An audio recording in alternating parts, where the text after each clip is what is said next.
ศิลป์สว่าสิเล่นลิเกได้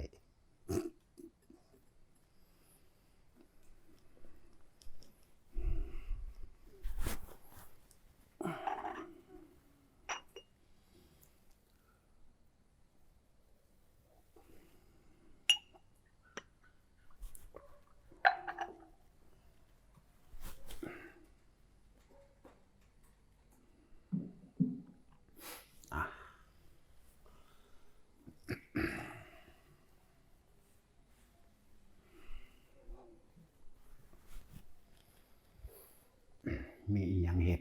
มีอีหยังที่เป็นประโยชน์ต่อเพื่อนมนุษย์รวมกันก็เฮ็ดไปเฮาก็ดีมีประโยชน์ต่อเพื่อนมนุษย์มีประโยชน์ต่อสัตว์คือต้องเบิ่ง2ลำดับเอาการใช้ชีวิตของปุถุชนคนหาเลี้ยงครอบครัวหาอยู่หากินยังอยากรวยอยาก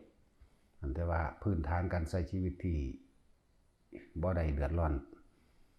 ตนเองและครอบครัวตลอดทั้งคนรอบข้างหาอยู่หากินก็คืออย่าไปรังแกข่มเหงกันคนกับคนมันถึงกันเบิดนั่นแหละอย่าคิดว่าถ้าเจ้าของรวยกว่ามีอำนาจวาสนากว่าคนทุกข์คนจนคนบ่มีสมบัติหยังก็ฆ่าคนรวยได้คือกันเนาะตายเสมอกันอยู่มั้ยนั่นแหละพื้นฐานการใช้ชีวิตแต่เฮาบ่ไปลักไปปล้นไปจี้ไปข่มเหงรังแกอิจฉาริษยาหรือไปขี้ตัวหลอกต้มหากินเป็นทางขี้ตัวหลอกต้มคนบ่ไปกินเหล้าเมายาให้เจ้าของเป็นบ้าใบ้เสียสติแค่นี้ก็หาอยู่หากินโดยกับครอบครัวกับหมู่คนในหมู่บ้านบ่ได้เดือดร้อนเสียหายก็เอาตัวเองรอดไปบ่ได้เดือดร้อนแนวอื่นๆอีกดอกก็บ่ได้กังวลก็บ่ได้เล่าร้อนก็บ่ได้เสียหายอีหยังหาอยู่หากินปูกินปลาไปขัวหอยไปสอนหวกกินไปหาตึกแหใส่ม่องใส่ด่างหาปลูกผักปลูกหญ้ากินไปแค่นี้ก็ใส่ชีวิตแบบบ่เดือดร้อนนั่นล่ะจะสาหากินซ้ำตายคือกันเบิดแหละไผก็ดีนี่คือพื้นฐานจปทความจำเป็นพื้นฐานของชีวิตที่ใช้ชีวิตโดยบ่ได้เดือดร้อนตนเองและครอบครัวและผู้อื่นพร้อมถึงฤดูหาหน่อไม้ก็หาหน่อไม้มากินเก็บเห็ดก็เก็บเห็ดไปพวกใดอยู่ภูอยู่ผาอยู่ใกล้มองมันนอหวกนอเหล้าที่เป็นของป่าของผู้ยิ่งใกล้ป่าหากระแตหาไปว่าจะไปเบียดเบียนคนคือกันมันถึงกันเมื่อถูกรังแกข่มเหงดูนั่นน่ะรวยก็รวยเถอะนะรวยก็ยิ่งเข้าคือเก่ารวยก็ยิ่งตายคือเก่ารวยก็ป่วยเนาะรวยก็ชิบหายได้คือกันนั่นแหละจังว่านี่คือความจำเป็นพื้นฐานในการใช้ชีวิตโดยธรรมะนี่ก็เป็นธรรมอย่างหนึ่งแต่ว่าเป็นหยาบๆคือก็ช่างมันคือให้ทุกคนหน้ากูก็มีกูก็เฮ็ดหน้ากินเอาเองได้อยากเสริมอาชีพปลูกบักทั่วปลูกบักแตงปลูกบักฮู้ปลูกผักนั่นนี่ก็เฮ็ดไปนะย่ำนี่ก็ไปหาขัวหอยเนาะสู่ปลากินในสระตึกแหกินในสระหากินน้ำห้วยหากินน้ำหนองสาธารณะไปอย่าไปลักเขาเนี่ยก็เป็นสุจริตแล้วล่ะแต่กฎหมายทั้งโลกเขาก็ยังว่าโรงฆ่าสัตว์มันก็เป็นอาชีพสุจริตขายเหล้าก็อาชีพสุจริตเหมือนบ่ทันตัวขายยาพิษขายอาวุธก็ยังเป็นอาชีพสุจริตตัวว่าแต่จะขายมนุษย์แต่ว่าโสเภณีก็เป็นอาชีพสุจริตคือกันเด้ล่ะเนาะก็แน่ก็ขายคนกับปานนั้นตัวนั้นซะถ้าจะเว้าเรื่องสุจริตทั้งนี้เฮาเอาแค่พื้นฐานแค่เพียงแต่ว่าเฮาอยู่โดยบ่ให้ตัวเองเดือดร้อนผู้อื่นก็บ่เดือดร้อนเฮ็ดใส่ผู้อื่นหมายถึงเฮ็ดใส่คนคือกันมันถึงกันเด้จริงๆเขาบ่ได้ย้านจักเม็ดเด้อันเพียงแต่ว่าเขาอดเอาเพื่อลูกเพื่อเมียเขาซื่อๆเด้อันคนที่ว่ามีกำลังมากกว่ามีเงินหลายกว่า มีรถมีตำแหน่งมีหยังหลายกว่าที่จริงเขาบ่ย้านเด้เขาอดเอาเพื่อลูกเพื่อเมียเขาอดเอาเพื่อเลี้ยงพ่อเลี้ยงแม่ปู่ย่าตายายที่แก่ชราอยู่ก็มีเด้อย่าให้คนดีโมโหเด้เนาะแต่คนดีโมโหมันหลายยิ่งกว่าพวกกันจักๆแซกๆเฮ็ดนิดๆหน่อยๆได้เห็นเขาอดเขาทนเห็นบ่ล่ะเหมือนกันกับประเทศไทยเฮานี่แหละมึงอย่าให้คนดีโมโหเด้ให้คนมีคุณธรรมโมโหเด้แต่ได้เฮ็ดแล้วเฮ็ดเต็มที่เด้เนาะนั่นซั่นแหละว่าการใช้ชีวิต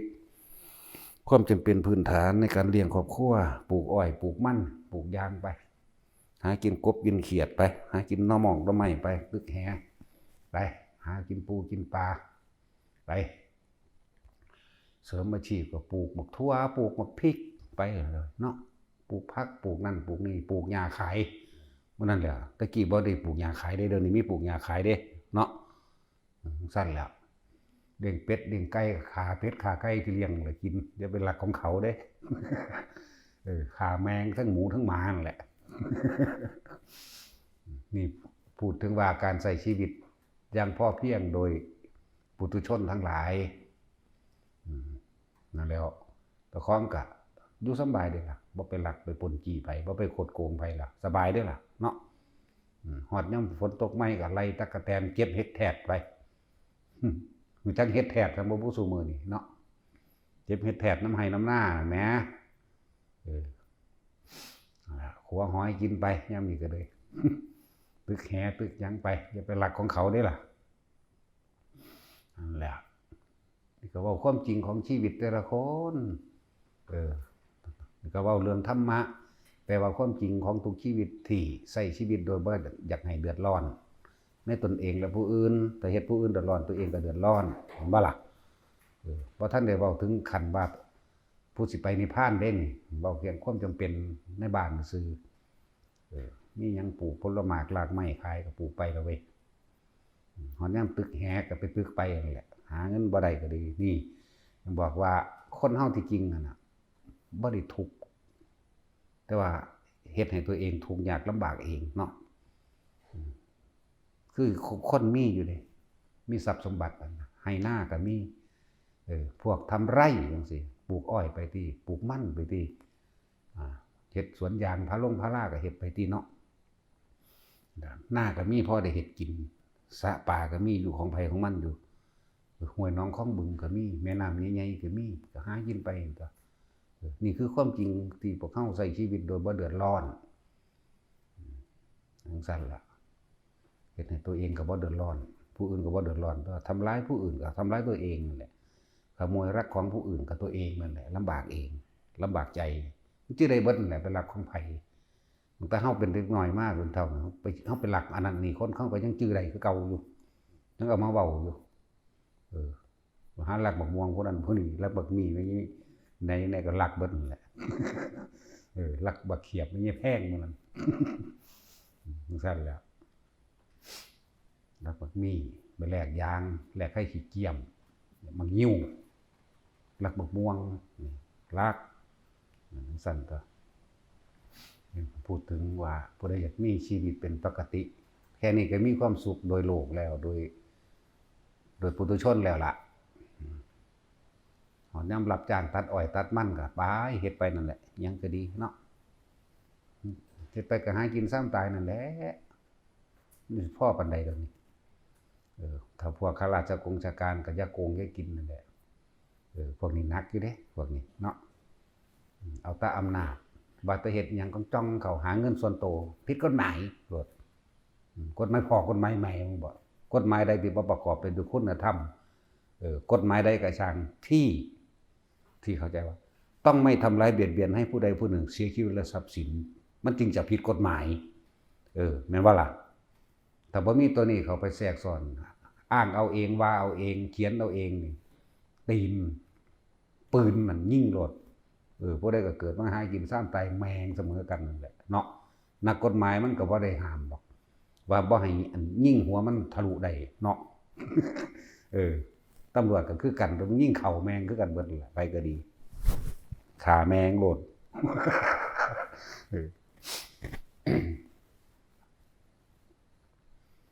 นใดที่คำว่าผิดกฎหมายนี่มันต้องมีผู้อื่นเดือดร้อนชีวิตมันต้องมีเจ้าทุกข์เด้แม่นบ่ล่ะอันนี้เจ้าของเป็นนักกฎหมายเองหรือเป็นเจ้าหน้าที่เอง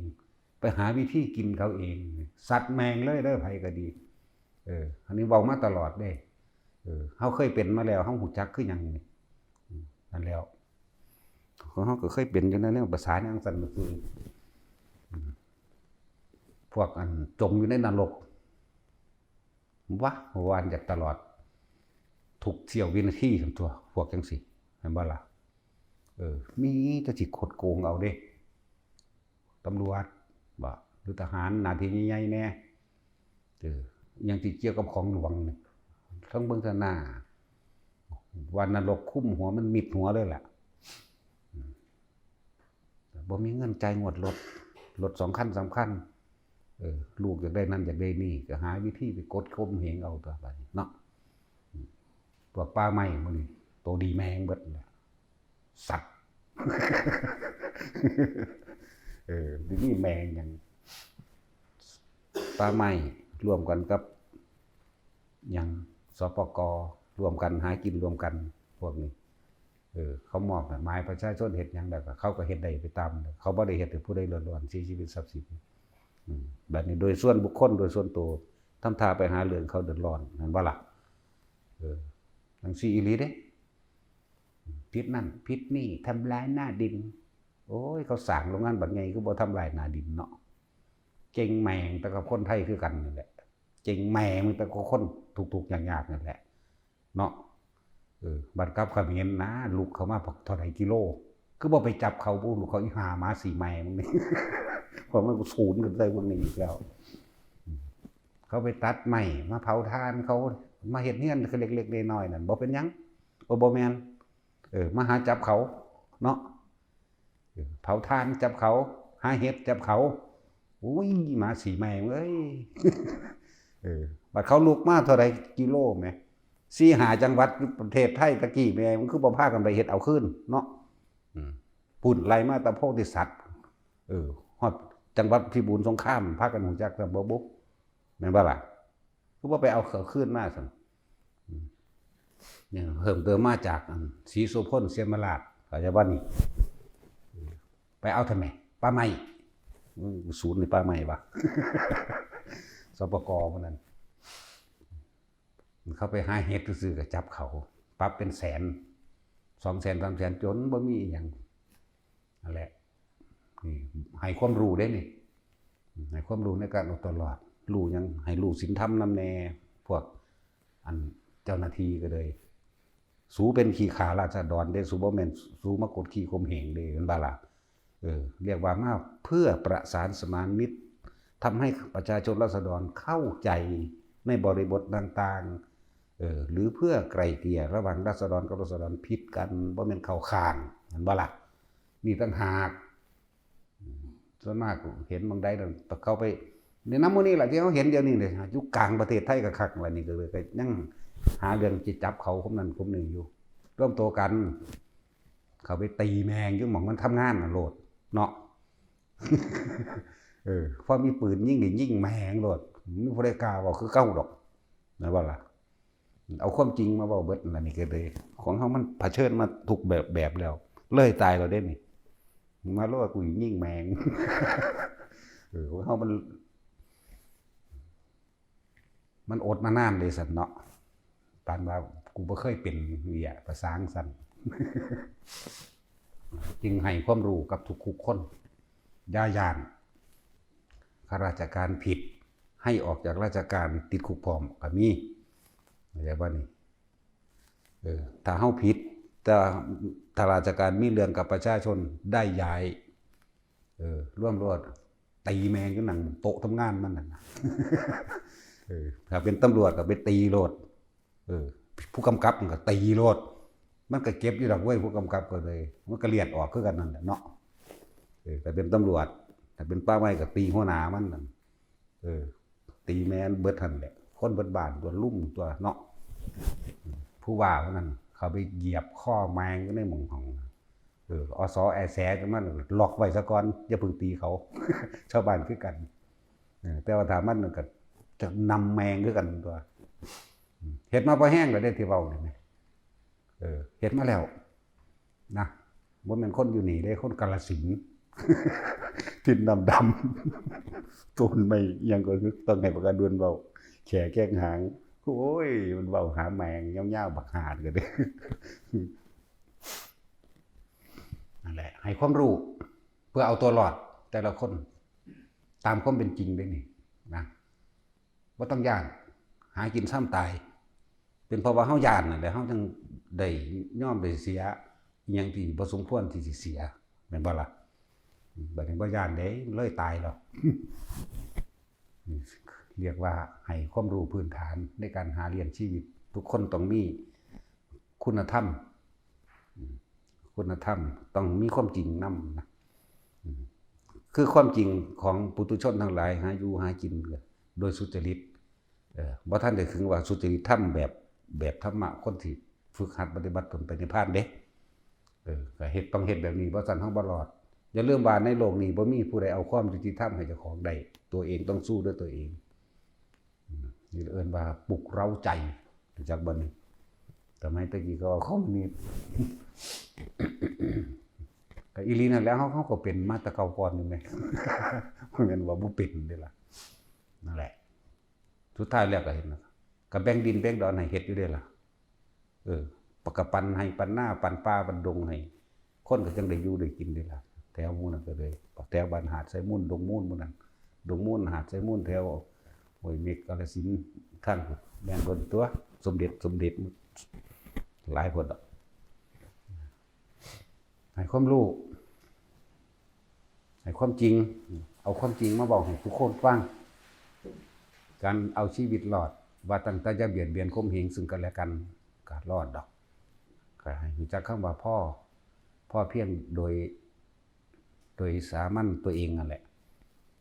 หาอยู่หากินเลี้ยงครอบครัวไปซ้ำตายดอกไผก็ดีอย่ารังแกข่มเหงกันเถอะเฮานั่นผู้ดีในคาบโจรผู้ร้ายก็มีเด้เห็นบ่ล่ะก็ในเมื่อว่าสิเป็นผู้ดีในคาบผู้ดีบ่ได้เป็นคนดีในคาบโจรผู้ร้ายก็ได้เด้ล่ะเนาะผู้ก่อการร้ายกับผู้ก่อการดี สั่นล่ะก็เลยคนเข้าใจคำว่าหากินซ้ำตายนักกฎหมายกับปืนยิงตายคือกันนั่นแหละตำรวจก็ถูกตีนเขาเลียดปากแตกออกคือกันนั่นแหละเนาะไผก็สร้างแมงถ้าบ่มีคุณธรรมเมียนรถจังซี่ได้เฮาเป็นแบบนี้เด้ ที่แรกก็บอกดีอยู่ดอกเว้าไปบ่มาเอามันบ่จักหยังตัวนี้ก็เมียนแมงคือกันเด้นี่ก็เลยเอาความจริงมาบอกทุกคนฟังให้ทุกคนนำไปคิดเบิ่งดีๆแต่มีแต่ถอยกับถอยหลายมันบ่มีฮอดแผ่นดินสิอยู่เนาะถ้าเขาเก่งอีหลีเขาคือบ่แปลวขึ้นมาแผ่นดินบรรพบุรุษสร้างไว้บักหลายตัวมันมาเก่งแมงแบบพวกเดียวกันนี่เนาะเห็นบ่ล่ะคือตอนนี้มีสงครามระหว่างประเทศอยู่นี่เฮามีหยังซอยใดเฮาก็เฮ็ดไปอันใดที่มันเป็นประโยชน์นะตอนนี้ประชาชนคือกันกับพวกเฮาเฮากับประชาชนคือหนึ่งคนหนึ่งคือกันเด้เป็นประชาชนคนหนึ่งคือกันมีหยังพ่อแบ่งปันกันได้เฮาก็แบ่งกันไปนี่ตอนนี้บ้านเมืองเดือดร้อนเป็นจุดเป็นย่อมไปเฮาก็ซอยเหลือกันไปตัวช่วยเหลือผู้อื่นก็คือการช่วยเหลือตัวเองปกป้องผู้อื่นก็คือการปกป้องตัวเองนั่นแหละเด้อทำร้ายผู้อื่นก็คือทำร้ายตัวเองเป็นสัจธรรมอยู่แล้วแนวมือนี่คือโดยการใช้ชีวิตแบบปุถุชนแยกเอาตัวธรรมะก็แปลว่าความจริงเด้บ่แม่นแต่สิว่ารักษาศีลเท่าชีวิตอยู่มันคนละเรื่องกันอยู่ดอกตอนนี้เห็นบ่ล่ะอันนี้เฮาเว้าเรื่องปุถุชนปุถุชนชาวบ้านที่ทำมาหากินเลี้ยงลูกเลี้ยงเต้าเจ้าของเองแกเฮ็ดไปแบบนี้อย่าไปรังแกข่มเหงไผข้าราชการกับปุถุชนก็คักเด้อห่วยมันจะคูณ100จังได๋อันก็ว่าปุถุนี่มันหนักมันหนาก็ยังนี่เด้เจ้าได้เฮ็ดผิดโกงกินภาษีราษฎรตลอดทั้งใช้อำนาจในคำว่าราชการมาใส่นะในการข่มเหงเขานี่เจ้านักก็เขาเป็น100เท่าคนเด้ธรรมดาบ่เห็นบ่ล่ะเราซื้อน้ำปูน้ำปลาก็เสียภาษีเจ้าเบิดขี่รถไปทางใดก็บ่ได้ขี่ฟรีๆเด้ถนนนี่จ่ายเงินตลอดเนาะ จ่ายเงินตลอดเด้จักบ่ล่ะซื้อน้ำมูกน้ำมันก็จ่ายเงินตลอดเขาเดียวกับป้ายวงกลมเบิด ทะเบียนขาดเนาะเขาเดียวกับยางงอกมาขนาดบ่มีอีหยังผิดจักอย่างมันก็ว่าผิดเด้นั่นแหละนี่คือเบาเรื่องปุถุชนในการใส่ชีวิตเฮามีให้มีหน้าเฮ็ดอยู่เฮ็ดกินก็เฮ็ดไปปลูกผักปลูกหญ้าไปกินไปอาชีพเสริมปลูกนั่นปลูกนี่หาปูหาปลาไปก็เฮ็ดไปนั่นละหัวหอยกินไปสอนหัวกินไปเฮ็ดหน่อไม้สมไว้แต่กินย่ำแรงเนาะหาหักหน่อไม้ถึงผู้คุณพวกไม้หวกไม้ห้าวเฮ็ดไปนอหลอกนอไหลก็ว่าไปผู้ใดมีอาชีพอย่างอื่นสารนั่นสารนี่สารแหขายก็เฮ็ดไปนี่พูดถึงเรื่องปุถุชนเด้จปท.คงจะเป็นพื้นฐานในชีวิตแห่งสามัญชนทั้งหลายส่วนผู้สิเดินทางเข้าสู่อริยชนค่ะฟังธรรมเขาว่าอริยชนก็อย่างหนึ่งแปลว่าผู้ไม่เบียดเบียนในอริยะผู้ไม่มีศัตรูอริแปลว่าศัตรูมียะใส่เข้าไปเอิ้นว่าญาณรู้แล้วรู้กฎแห่งกรรมแล้วรู้ว่าสัตว์โลกเป็นไปตามกรรมแบบนี้ความคิดแบบนี้เหตุในสัตว์ทั้งหลายเวียนว่ายตายเกิดการกระทำเช่นนี้เบียดเบียนผู้อื่นทั้งคนและสัตว์ได้ว่าให้เสียชีวิตและทรัพย์สินนี่คือการกระทำคือกรรมตัวนี้จะส่งผลให้เราไปเกิดในนรกมั่งเปรตมั่งสัตว์เดรัจฉานสุรกายมั่งการกระทำในทางคุณธรรมความดีการในทานการรักษาศีลการไม่เบียดเบียนผู้อื่นให้ไปสู่สุคติมั่งนี่เอิ้นว่ารู้กรรมรู้ผลของกรรมตามความเป็นจริงแล้วแต่ต้องอาศัยการฟังธรรมฟังความจริงคือเพิ่นออกมาแสดงนี่คือแสดงนี่ความจริงเบิดนั่นแหละที่แสดงอยู่นี่ก็เลยความเห็นแก่ตัวฆ่าคนก็ได้ฆ่าสัตว์ก็ได้เห็นบ่ล่ะสำหรับอริยชนแล้วเฮาเห็นโทษแห่งความเห็นแก่ตัวของเฮาเองแล้วไม่ทำร้ายคนไม่ทำร้ายสัตว์ได้บัดนี้นี่ก็เริ่มเป็นอริยะเพราะว่ายะคือญาณนั่นเองอริแปลว่าศัตรูญาณแปลว่ารู้ธรรมรู้ตามความเป็นจริงรู้สัตว์โลกเป็นไปตามกรรมแล้วนะโดยเอิ้นว่าอริยะก็เลยเกิดไปเป็นผู้ไม่เบียดเบียนเลยเป็นผู้บ่มีศัตรูว่ารู้ธรรมรู้ความจริงพวกเฮาตอนนี้ก็เข้าสู่เส้นทางของอริยะเฮาก็เลยบ่เบียดเบียนมีอีหยังพอซอยเหลือได้ก็ซอยกันไปคือกันนี่แหละตอนนี้บ้านเมืองเฮามีภัยแบบใดก็ซอยกันไปเพราะว่าเฮาอยู่ในคำว่าประเทศเดียวกันนำนั่นแหละมนุษยชนมนุษยธรรมนำกันนั่นแหละนี่ก็พวกอันอีหยังเจดาวบริษัทโกลด์สตาร์เฟสตลอดทั้งหมู่พวกของเพิ่นเองหลายๆซื้อหลายๆบริษัทอยู่ดอกที่ส่งของส่งหยังมาให้พอได้แบ่งปันกันไปตลอดทั้งผู้อยู่ในนี้มีภิกษุสงฆ์ตลอดทั้งผู้ฝึกหัดปฏิบัติธรรมแม่ชีแม่ขาวตะสุด เนาะอาจจะขาวตะสุดก็ได้ใจอาจจะดำก็มีเนาะนั่นแหละแล้วก็พวกผู้ประสบภัยสงครามทหารนี่แหละก็แบ่งปันไป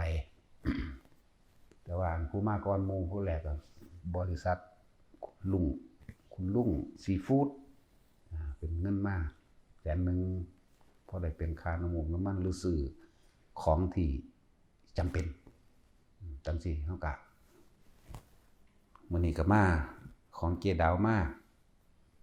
บริษัทโกลด์สตาร์เฟสกับหมู่พวกเพิ่นนั่นแหละส่วนผู้มาก่อนก็คือลุงซีฟู้ดจำหน่ายอาหารทะเลทุกชนิดเอาอัน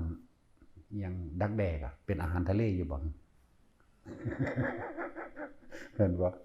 ดักแด้มันอยู่ในทะเลอยู่บ่จักแล้วดักแด้เขาก็จำหน่ายเนาะ มีโตใหญ่ๆเอาดักแด้นี่มันอยู่ทะเลบ่วะเนาะ แล้วก็จำหน่ายโอ้สุดนั่นไปเฮ็ดดักแด้เขากินทหาร มันกินแล้วมันแสบมันกินหอดลูกหอดเมียมันให้เด้จังซั่นเด้จริงๆเขาบ่ได้เฮ็ดเพื่อเขาขนาดเขาได้กินแล้วเขาคิดถึงผู้อยู่เบื้องหลังมั้ย นั่นแหละทหารไทยเรื่องสั้นแหละบ่ได้เห็นแก่ตัวหรอกเป็นตานั้นอยู่เดี๋ยวจังคอยทยอยไปห้องบัตรนี่เริ่มมาเรื่อยๆแล้วกับผู้ใดที่ร่วมบริจาคมาของบริจาคบ่แม่นถึงวัตถุสมบัติทั้งหลายแล้วนั้นว่ามันเล็กน้อยแต่ว่าจิตใจคนให้มันใหญ่กว่าเด้เข้าใจว่าล่ะแต่เฮาบ่สั่งสมในการบริจาคหรือให้ทานจากของน้อยไปหาของใหญ่เฮาสิเอาตอนใดจังสิได้บริจาคจังสิได้ทานจังสิได้ให้จังสิได้แบ่งปันแม่นบ่จากของน้อยตัวคือบอกทุกคนนั่นแหละพวกเจ้าอยากรวมมาเด้อพุทธบาทมันจังบ่เสียดายนำ1บ่เสียดาย2บ่ต้องไปแลกของพร้อมแม่นบ่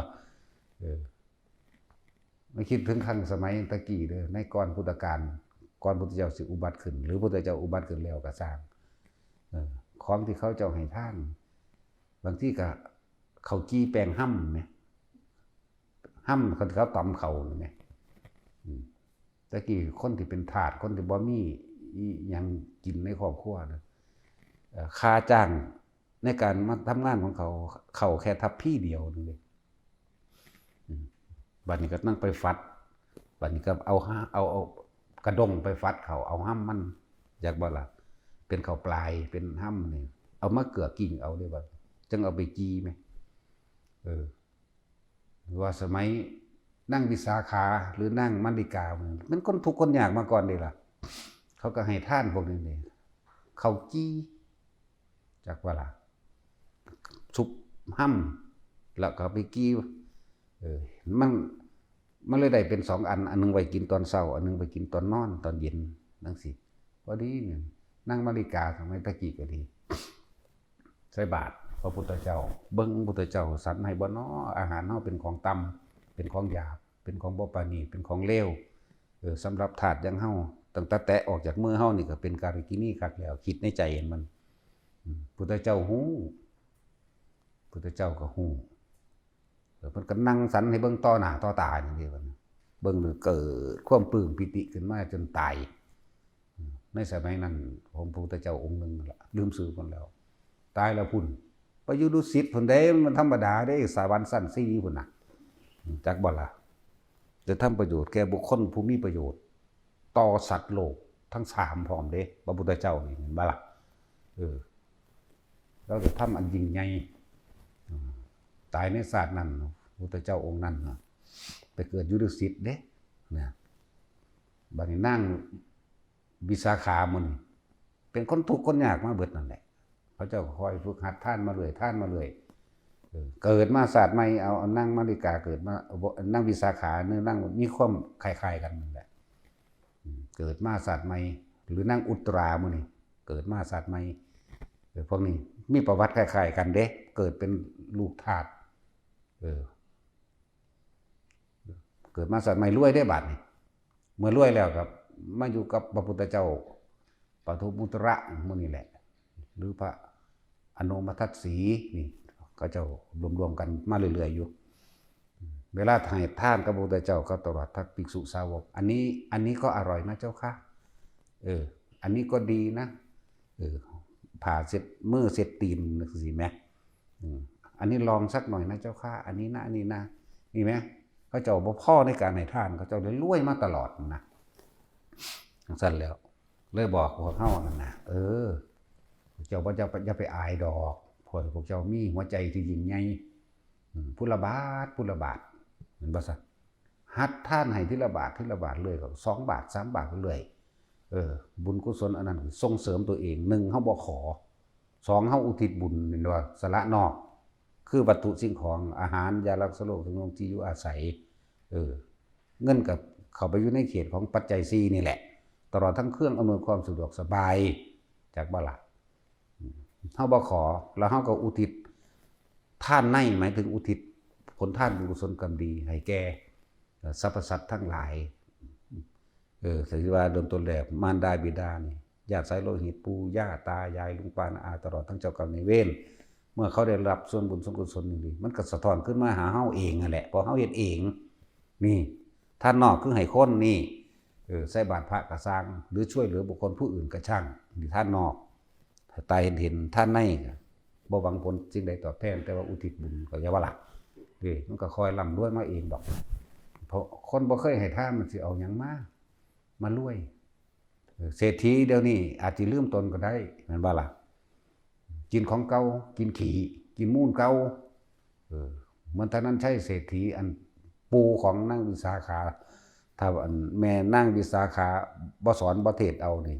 บ่พยายามมีความอดทนดึงเอานี่ลงนรกคนเด้นั่นน่ะจากว่าล่ะเป็นคนขี้ตัวนี้ที่เหนียวบาดให้ท่านคุณก็ไปให้ท่านพวกนิคารนเดรธีพวกปาโตบำเพ็ญเพียรอีหยังแนวนั้นนะแต่ก็ล่ะนั่นแล้วเราก็มีปัญญาของเราแล้วก็ดึงทั้งผัวดึงเอาทั้งปูนั่นแหละมากลับกายให้เป็นสัมมาทิฏฐิให้มาเห็นธรรมให้มาเห็นความเป็นจริงจึงเอาตัวเองพ้นออกจากการเวียนว่ายตายเกิดได้นะนั่นแหละแต่เฮาบ่รู้จักฝึกหัดให้ท่านไปทีละหน่อยเฮาสิเอาอยู่ไสมาหลายๆมาท่านเพราะว่าเจ้าของบ่ท่านมันก็เลยถูกซะก่อนที่แรกเนาะนั่นแล้วท่านเขากี้ก็ได้เป็นเมียพระราชาพุ่นเด้ล่ะแล้วเป็นเด็กน้อยนึงเด้แต่ที่แรกนั่งแต่จะบอกเรื่องนั่งมานิกาตอนเป็นเด็กน้อยก็ดี6-7 ขวบประมาณนี้สั้นแล้วก็ให้ท่านมาเรื่อยแหละแล้วก็ได้ฟังธรรมพระพุทธเจ้านำนั่นแหละสุดท้ายแล้วพระเจ้าประสิทธิ์ก็มาเอาไปเป็นเมียเนี่ยก็เป็นมเหสีพุ่นเด้ล่ะเป็นผู้เลิศทั้งปัญญาพร้อมทั้งฆราวาสนางอุตรามื้อนี้โอ้ประวัตินางอุตราก็ธรรมดาบ่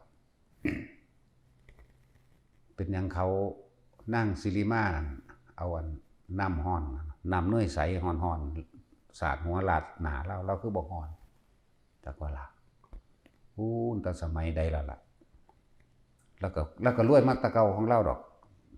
นี่รัดเอาบ่ทันได้เอาต้นถูกเอาต้นรวยเวลาพระไปเพิ่นนิมนต์พระไปสันในวังในบ้านเพิ่นเองนั่นน่ะอาหารของอยู่ของกินจุ๊บๆจิ๊บๆแล้วอันนี้ก็อร่อยนะเจ้าค่ะอันนี้อีกหน่อยนะเจ้าค่ะเอาชิมนิดหน่อยนะเจ้าค่ะผ้าอันนี้กับผ้าเช็ดมืออันนี้ผ้าเช็ดตีนบัดนี้ก็มีทั้งน้ำร้อนทั้งน้ำเย็นเด้เอาให้เสร็จแล้วทั้งน้ำร้อนทั้งน้ำเย็นแล้วก็เพิ่นก็ให้คนใส่ของเพิ่นตักน้ำไปภิกษุอาบน้ำนี่ให้พอดีอย่าให้ร้อนจนเกินไปและอย่าให้เย็นจนเกินไปนี่แล้วแต่เพิ่นก็อุทิศว่าผลทานบุญกุศลกรรมดีจนถึงแด่สรรพสัตว์คือกันแต่คำว่าร้อนอบอ้าวอย่าให้มีแก่หมู่เราภิกษุทั้งหลายเหล่านี้ด้วยเถิดนี่เห็นบ่แล้วแถมอยู่เลยเด้คำว่าร้อนคำว่าอบอ้าวคำว่าไม่สบายทั้งกายทั้งหลายอย่าจงมีแก่ภิกษุเลยเอาแล้วตลอดทั้งพระพุทธเจ้านั่นแหละผลมันนี่ก็ยังตามมาแล้วก็แผ่เมตตาตลอดเด้ตอนที่นั่งสิริมาเอาน้ำเนยใสนั่นน่ะหาดหดหน้าเล่าแล้วก็นึกคำแผ่เมตตาหากข้าพเจ้าโกรธหญิงคนนี้แม้เพียงนิดเดียวขอให้น้ำนี้จงทำลายหน้าข้าพเจ้าได้เลยนะหากข้าพเจ้าไม่โกรธนี่เห็นบอกเราแผ่เมตตาแล้วก็นึกถึงผลท่านนี่ของเรามานำมาแหละแล้วอุทิศบุญพร้อมนะเดินมาแผ่เมตตาคือเราให้อภัยนะให้อภัยนั่งสิริมาแล้วเขาก็เอาน้ำมันห่อนตักสาดหนาเล่าที่2 ขันพุ่น2 กระโปงพุ่นละมันจะกระโปงก็ได้ตะกี้มันเป็นกระบวยคนรวยตะกี้เขาเอาไม้มากลึงเห็ดเห็นปะเอาไม้มากลึงเห็ดแบบกระบวยตักน้ำตักเข่านะก็ขันในห้องน้ำคนตะกี้ที่มันยาวๆมากแต่ว่านี่เขาเห็ดเป็นกระบวยจากบ่ล่ะสำหรับตักของห่อนนั่นแหละแล้วก็อธิษฐานจิตในเราก็สาดใส่แล้วก็เย็นเฉยเห็นบ่พูดละจากอานิสงส์ต่างๆมากจนว่าเท่าซุมื้อนี้แหละบัดนี้พวกขาทาสบริวารคนใส่โมโหที่ลุ่มทำลายนางสิริมาที่แล้วก็แลนเข้าไปกอดหุ่มเข้าไว้ได้อย่าทำร้ายนาง เขามีบุญคุณกับข้าพเจ้าเอ้ยกูบังเล่กูตบปากมันกับคัก โอ้มันงามบ่ตบดอกเนาะตาสิน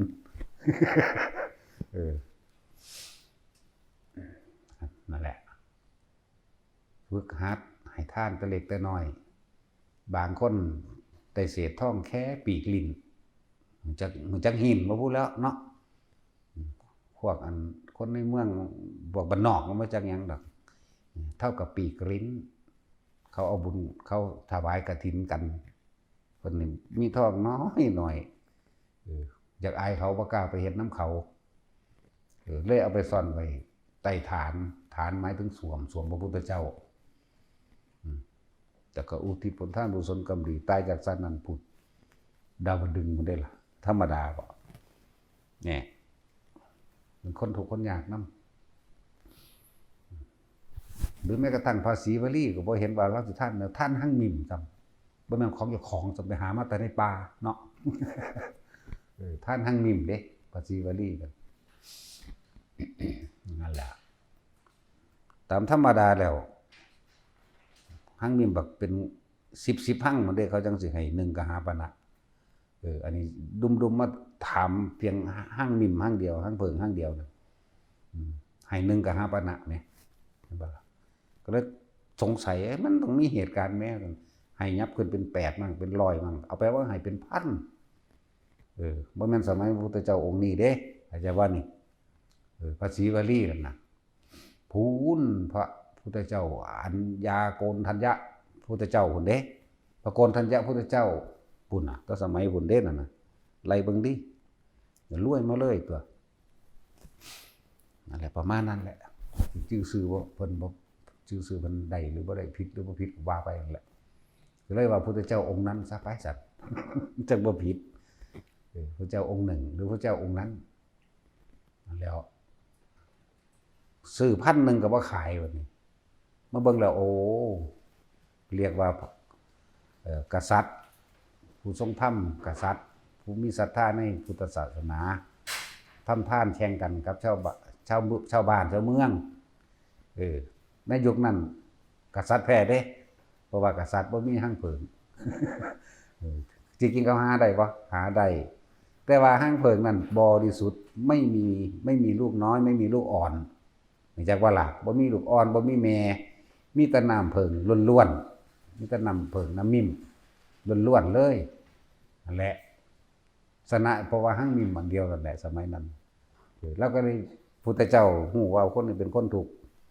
จักว่าล่ะเพิ่นเลยอธิษฐานจิตหั่งเพิงพุทธเจ้าหยิบมานิดหน่อยแต่ว่ามันเต็มบาทพระสงฆ์อีกเป็นจำนวนแสนไหมแล้วก็ปลื้มใจขึ้นยังไงบ่แล้วผลอานิสงส์ก็ได้สานั้นเลยเด้แล้วก็แบ่งส่วนบุญให้กษัตริย์ใช่ว่าล่ะกษัตริย์แบ่งบุญเด้แบ่งส่วนบุญให้กษัตริย์เลยตั้งให้เป็นเศรษฐีกษัตริย์นั่นก็เลยแบ่งสมบัติให้16ตำบลได้เป็นเศรษฐีมาตะพุ่นเลยยาวมาเท่าเดี๋ยวนี้แหละจนเท่าเป็นภาษีวลี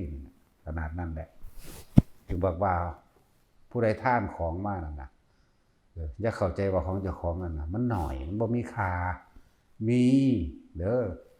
แต่สิเทียบอีกอย่างนึงนะขี้แขวเฮาเวลาเฮากินข้าวแล้วไม่จักบ่นี่ซีนไปติดอยู่ในแขวนี่แกะออกทิ่มลงไปให้หมดดูหั่นอิ่มเบิดครอบครัวเห็นบ่ล่ะจังซั่นเลยเว้ยก็แบบนั้นแหละแต่คิดว่ามันหน่อยของทุกอย่างมันมีผลที่ใจเฮา มีผลอยู่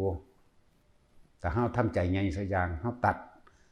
ความอาลัยจากท่านเฮาตัดคือเฮาให้ท่านแล้วเฮาบ่ขอบ่หวังผลในท่านบ่มีจิตบ่มีความคิดเสียดายบ่มีความคิดว่าท่านนี่ของนี่เอาไปแลกทรัพย์สมบัติอันอื่นนี่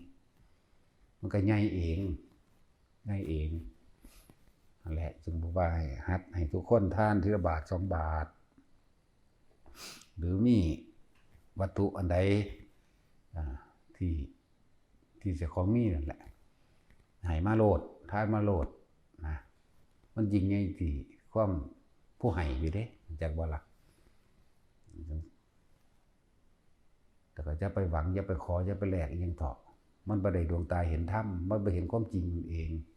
คำว่าดวงตาเห็นธรรมเพื่อเข้าใจชีวิตตามความเป็นจริงเลยเห็นความจริงเด้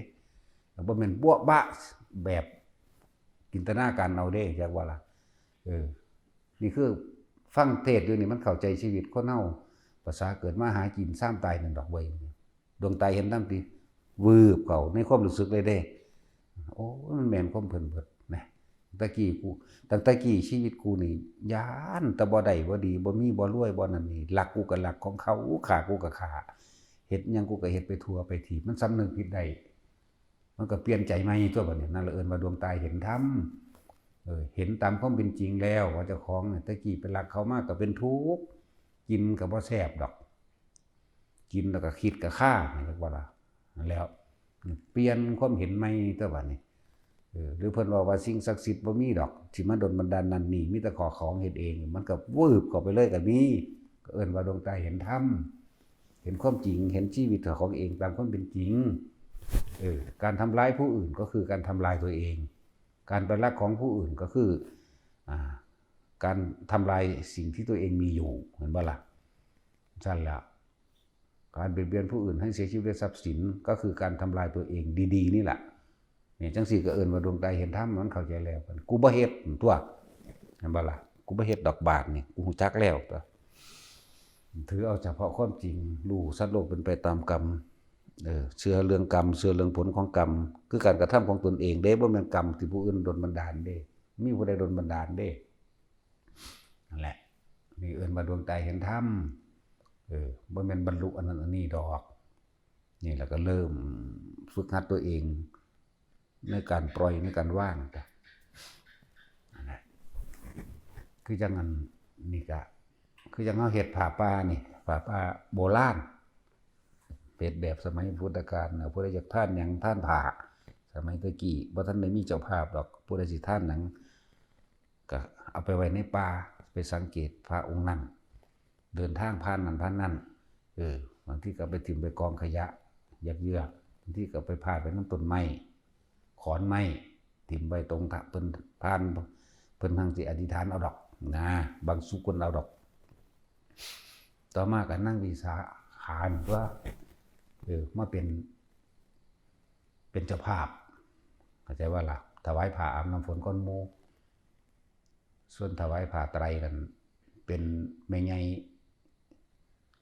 ยังล่ะแม่เลี้ยงนะอย่างน้อภิกษุณีองค์แรกนะมาฮะบ่แม่นนะบ่แม่นนั่งกีสานะบัดนี้คิดว่าออกโอ้ยเนาะประชาบดี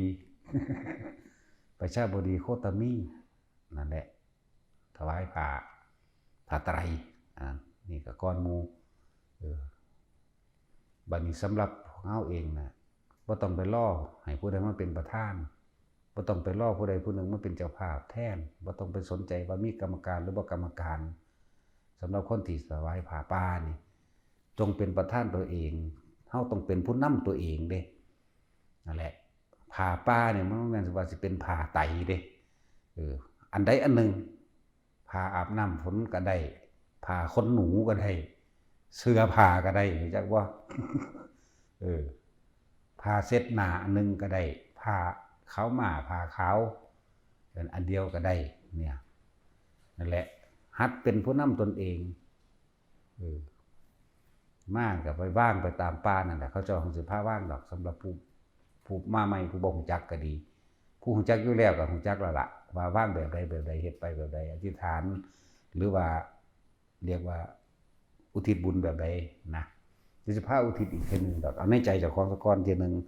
ที่ซ้อมเพิ่นนึงสิพาว่าดอกมื้อนี้นะก็เลยว่าเฮาเป็นผู้นำตนเองโลดบ่ต้องไปล่อบ่ต้องไปหาประธานดอกแต่เก่าสิเฮ็ดผ้าป่านี่แลนให้ผู้นั้นเป็นประธานให้แน่เด้อ10,000ว่าเด้รองประธานเด้5,000ว่าเด้คณะกรรมการเด้ผู้ละ500หรือ1,000ว่าเด้เนาะเอาผู้เดียวเลยกูมีบาทเดียวกับผ้าผืนนึงมาเลยอยากบ่ล่ะพุ่นว่างไปตามป่าตามเขาสิพาว่างดอกบาทนึงก็ใส่กองเขาไว้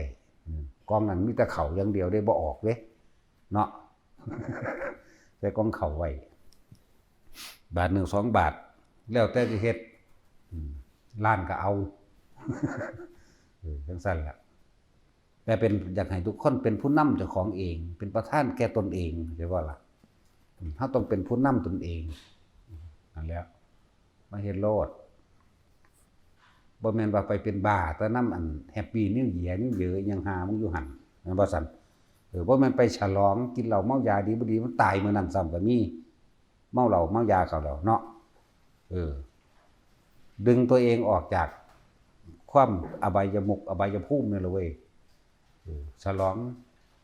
ว่าเฒ่าไปอีกปีนึงติ เป็นบ้าหยังกับวันเดือนปีเกิดอันนั้นเนาะนั่นแหละอายุหลายแล้วดีใจบ่รู้จักมาทำบุญทำดึงตัวเองออกจากความมัวเมาเก่าๆนั่นแหละเว้ยปีใหม่เปิดเพลงเต้นกินเหล้าจูดบึ้มๆบั่มๆโอ้ยเดี๋ยวมันสั่นแหละเสียเงินโดยใช่เหตุเนาะเอาไปหาซื้อขนมให้เด็กน้อยกินบ่แซ่บว่าบ่เข้าวัดฟังธรรมนี่แหละเว้ยดึงออกจากการกินเหล้าเมายาเด้นั่นดึงคนออกเบิ่งดูผู้ใดสิฝืนผู้ใดสิบืนความเคยชินของเจ้าของได้บ่จากเคยกินเหล้ากับหมู่กับพวกนี่เอาไปทำบุญดีกว่าไว้ปลอดภัยกว่านี่เอาในมื้อนั้นกูมานอนแมงอยู่วัดนี่จักมื้อจักคืนสิบ่ดีกว่าบ่เนาะซั่นแหละนั่นแหละผู้ใดมีผ้าหยังก็สร้างก็วางไปเถิดผ้าขาวผ้าเขียวผ้าแดงเลยเบิดนั่นแหละบ่เกี่ยวกันว่าถ้าเป็นผ้าส่วนบริวารอย่างอื่นสิเป็นหยังก็แล้วแต่ก็มาว่างในหน้าวัดนี่ในหน้าศาลานี่ในนี่แหละซั่นแหละผู้ใดจากท่านเงินท่านหยังก็พุ่นไปใส่กองเขาไว้อยู่นี่ว่ามีตู้บริจาคเลยมีกองเดียวของเขาบ่ออกฝังดินไว้จากวันนี้เอิ้นกองเขาฝังดินไว้ใช้นี่เก่าเลี้ยงงูเห่าและทิ้งลงน้ำการแบ่งทรัพย์เป็น4ส่วนที่จริงภาษาบาลีเพิ่นวางสิก็คือบอกภาษาเฮามันเข้าใจง่ายเนาะฝังดินไว้ก็หมายถึงว่าถ้าเกิดว่าเฮาคนที่หาทรัพย์สมบัติอันใดก็สร้างมาได้แล้วฝังดินไว้ก็คือการทำบุญทำทานนี่เองใช้หนี้เก่าก็คือบำรุงเลี้ยงมารดาบิดาเลี้ยงงูเห่าก็คือเลี้ยงเมียถ้าเมียเลี้ยงผัวเลี้ยงจงอาง มันหลายพอๆกันเด้เนาะงูเห่ามันจากชอดดูงูจงอางบ่ค่อยชอดเด้ตัววือขึ้นแล้วกัดบักใหญ่โลดเนาะสั่นแล้วก็งูผิดเหมือนกันเบิดนั่นแหละไปก็เลยบ่ได้ว่าแต่ผู้หญิงผู้ชายหังหลายกว่าอีกเนาะหังเห็นแก่ตัวกว่าผู้หญิงอีกแม่นบ่ซั่นบาดเจ้าของมีเมียน้อย2คน3คนก็บ่เป็นหยังพวกผู้ชายเนาะมีเหตุผลหลายอย่างบาดผู้หญิงมีผัวน้อยจัก3นี่ก็มันบ่ยอมเด้มันขาเด้เนาะเห็นบ่ซั่นมันก็ตะจุยผู้ใดว่าอันนั้นก็ร้องให้เมียเอาผัวหลายๆคนมึงดู เนาะซั่นแหละนี่พอเรื่องความเห็นแก่ตัวของพวกผู้ชายเด้อ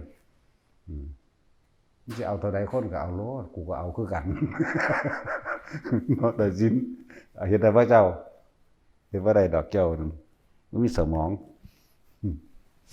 เอาแมงจักแสนคนล้านคนพุ่นเนาะเบิ่งดูสิเอาไปซำใดเอาไปตายนี่แหละไปก็เลยนั่นแหละ คนที่หาเงินทรัพย์สมบัติที่มีได้แล้วบ่แม่นแต่ว่าเงินดอกอิหยังก็แล้วแต่ที่มันเป็นประโยชน์นะฝังดินไว้คือทำบุญทำทานเอาไว้เมื่อภายภาคหน้าถ้าเกิดว่าต่อของบ่ถึงพระนิพพานมันก็สิได้มาใส่ของเก่านั่นแหละเลื่อนมูลมรดกกรรมคือการกระทำแห่งตนเองไปในทางที่ดีใช้หนี้เก่าเลี้ยงมารดาบิดาเพิ่นเลี้ยงเฮามาแล้วตอบบุญแทนคุณเพิ่นโดยวัตถุสมบัติของภายนอกอาหารยารักษาโรคเครื่องนุ่งที่อยู่อาศัยและความอำนวยสะดวกสบายหลายอย่างก็เฮ็ดให้เพิ่น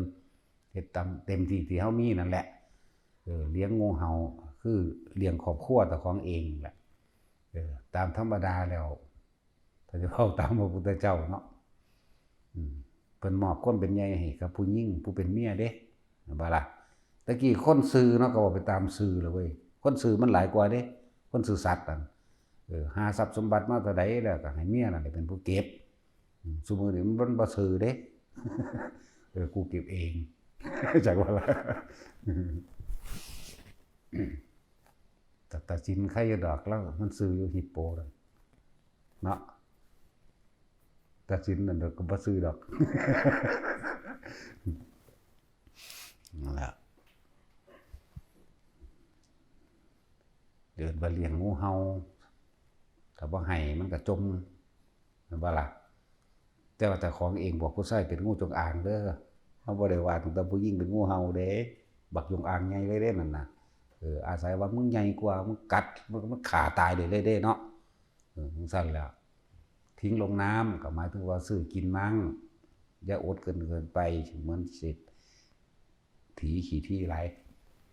อันนี้แหละจปท.ธรรมะพื้นฐานของแต่ละชีวิตแต่อยากอยู่สุขสบายหาเลี้ยงรูปร่างกายไปซ้ำตายนะเพราะท่านได้ถึงขั้นอริยะก็ต้องเป็นไปแบบนี้แหละถ้าผู้ใดเห็นโทษแห่งความเกิดแล้วเข้าใจเชื่อมั่นในตนเองเชื่อมั่นความจริงในธรรมที่เพิ่นแสดงมาแล้วฝึกหัดดับตนเองข่มตนเองให้มันได้ชนะความเคยชินตนเองว่าชนะใจตนเองชนะคนทั้งโลกมันไม่เท่าไหร่แต่ว่าชนะที่ยิ่งใหญ่คือการชนะใจตัวเองในความเคยชินในความเห็นแก่ตัวเองคนเกิดมาที่บ่เห็นแก่ตัวบ่มีหรอกแต่หมดความเห็นแก่ตัวแล้วก็บ่เกิดเท่านั้นแหละมันบ่ล่ะนั่นล่ะเราจะพูดถึงคนที่เห็นตามความเป็นจริงได้แล้วสัตว์โลกเป็นไปตามกรรมกระทำสิ่งอันใดไว้ย่อมได้รับผลของกรรมนั้นสืบไปเห็นตามความจริงแล้วว่าไม่มีสิ่งศักดิ์สิทธิ์ใดๆในโลกหรือนอกโลกจะดลบันดาลให้ผู้ใดสุขได้ทุกข์อันได้ตนแลเป็นที่พึ่งของตนเท่านั้นสิ่งทั้งหลายทั้งปวงมีความเกิดขึ้นแล้วเป็นธรรมดามีความเสื่อมสลายแตกดับเป็นธรรมดาคนเกิดคนตายสัตว์เกิดสัตว์ตายต้นไม้เกิดต้นไม้ตายเกิดมานี่มีแต่ทุกข์เท่านั้นมีแต่ทุกข์กับทุกข์เท่านั้นหาสุขไม่ได้เข้าใจแล้วหูตามความจริงแล้วคนเฮาทั้งหลายก็ติดอยู่ในหยังรูปเวทนาสัญญาสังขารวิญญาณประกอบไปด้วยราคะความยินดีพอใจสัตว์ทั้งหลายเป็นไปตายเกิดเพราะความยินดีความหลงไหลในรูปในรสในกลิ่นในเสียงนี่เองเห็นแล้วกูต้องชนะใจตรงนี้ให้ได้ราคะเป็นเหตุให้เกิดโทสะโทสะเป็นเหตุให้เกิดโมหะโมหะเป็นเหตุให้เกิดราคะหมุนกันไปหมุนกันมาใน3อย่างเนี่ยปริบัติ3หมุนเวียนกันไปราคะโทสะโมหะราคะโทสะโมหะร่วมแล้วเป็นก้อนเดียวกันอยากว่าล่ะถ้าออกจากอันใดอันหนึ่งได้มันก็ออกได้เบิดนั่นแหละแล้วมีอาการปริบัติ12อวิชชาเป็นปัจจัยมันเกิดสังขารสังขารเป็นปัจจัยมันเกิดวิญญาณวิญญาณเป็นปัจจัยเกิดนามรูปรูปเป็นปัจจัยเกิดอายตนะอายตนะเป็นปัจจัยเกิดผัสสะผัสสะเป็นปัจจัยเกิดเวทนาเวทนาเป็นปัจจัยเกิดตัณหาคือความอยากตัณหาเป็นปัจจัยเกิดอุปาทานคือความยึดอุปาทานเป็นปัจจัยมันเกิดภพคือความรู้สึกพอใจมากและไม่พอใจภพเป็นปัจจัยให้มันเกิดชาติเป็นปัจจัยมันเกิดชรามรณะโสกปริเทวทุกข์นี่เห็นบ่ถ้าขึ้นมาเกิดแล้วมีแต่โสกปริเทวะเทวทุกข์ทุกข์ยังรุนแรงคำว่าเทวทุกข์จักบ่ทุกข์คูณ2ทเวหรือเทวะนี่ทเวนี่แปลว่า2มีแต่ทุกข์กับทุกข์เท่านั้นหรือว่าทุกข์เท่านั้นที่เกิดขึ้นทุกข์เท่านั้นที่ดับไปทุกข์เท่านั้นที่เกิดขึ้นบ่มีสุขเด้สุขนั้นพวกเฮาหลงนั่นแหละหลงโมหะคุ้มจิตหลงนั่นแหละแต่เฮาฮู้ตามความเป็นจริงอันนี้แล้วนี่ราคะโทสะโมหะนี่หมุนรอบหมุนเวียนมีอาการโดยความบ่รู้เข้าใจปฏิจจสมบัติเข้าใจความคิดของเจ้าของเริ่มต้นจากไสแต่ว่านะแต่ฮู้แนวนี้แล้วบัดนี้จึงบอกคืออีกอย่างนึงแต่ละคนใหญ่แล้วเรียนรัดเอาบ่ฮัดแต่ไปฮู้ยังได้มากมายทั้งเบิดก็ได้ดอกนั่นบ่ฮู้ว่าเกิดฮู้ว่าตายฮู้ว่าเกิดแล้วต้องแก่ต้องเจ็บต้องตายเท่านั้นฮู้ว่าสัตว์ทั้งหลายเกิดมาแล้วต้องพัดพรากจากสิ่งที่รักเท่านั้นฮู้ว่าเกิดฮู้ว่าดับแล้ววิธีเรียนรัดเอาเรียนแบบใดก็ฝึกหัดด้านตนเองเพิ่นก็บอกอยู่แล้วหลักสูตรคืออานาปานสติลมหายใจอยู่ในสติปัฏฐาน เฮาสิละแต่สิเว้าเรื่องให้ทุกคนเข้าใจง่ายๆหาอย่างนี่รูปเวทนาสัญญาสังขารวิญญาณที่นี่เฮาเกาะตัวใดตัวหนึ่งเพิ่นเรียกว่าสติปัฏฐาน4กายเวทนาจิตธรรมนี่กายก็เป็นรูปอยู่แล้วเห็นบ่กายก็ต้องมีเวทนาอาศัยอยู่ในนี่มีสังขารมีความคิดปรุงแต่งนึกอาศัยกายนี่แหละเข้ามาในนี่เวทนาสัญญาสังขารความคิดวิญญาณก็รับรู้แห่งความรู้สึกอยู่นี่วิธีมันก็ถ้าเฮาเข้าใจแล้วนะสติปัฏฐาน4หรือวิธีละขันธ์5ถ้าเฮามีสติรู้สึกตัวอยู่กับเพียงแค่ลมหายใจเข้าออกนี่รูปบุคคลสัตว์สิ่งของเราก็ไม่ไปคิดถึงเข้าใจบ่เวทนาก็ย่อมก่อนขึ้นไม่ได้นี่เวทนาหมายถึงพอใจมั่งไม่พอใจมั่งเกิดขึ้นไม่ได้สังขารความคิดปรุงแต่งก็ปรุงไปไม่ได้เพราะมันอยู่ในโลดมันอยู่ในลมหายใจนี่รูปนี่เวทนานี่สัญญานี่สังขารนี่วิญญาณหมายถึงรับรู้เอาความรู้สึกพอใจไม่พอใจมันก็เกิดไม่ได้มันอยู่แค่กับลมหายใจเข้าใจบ่บัดนี่วิธีงำง่ายๆนี่เด้บัดนี้ผู้เพิ่นละได้ผมก็ละขันธ์5จากบัดนี้อุปทานขันธ์5นี่แหละรูปตัวเองก็บ่ยึดเพราะว่าลมหายใจนี่คือกายในกายหนึ่งก็เลยอยู่กับลมบ่มีรูปร่างลักษณะท่าทางบ่แม่นสัตว์บ่แม่นบุคคลบ่แม่นสิ่งของเข้าใจบ่สตินึกรู้สึกตัวอยู่กับเพียงแค่ลมหายใจเข้าออกเวทนาเกิดไม่ได้สัญญาเกิดไม่ได้สังขารเกิดไม่ได้วิญญาณเกิดไม่ได้อยู่หม่องนี้เลยที่บอกทุกคนว่าเกิดยังกันก็สร้างพวกเจ้าตัดเข้าลมหายใจเอาแค่นี้มันสิไปไสเดี๋ยวนี้ทำให้บ่อยทำให้มากทำให้เกิดความเคยชินเมื่อชินแล้วมันก็ญาณะก็มีญาณยังรู้ก็รู้ด้วยตัวเองเนี่ยรู้ความคิดแต่ของกำลังไปคิดถึงผู้นั้นดึงปั๊บก็มาลมตัดออกหรอกเบิดรูปหรอกเข้าใจบ่ล่ะ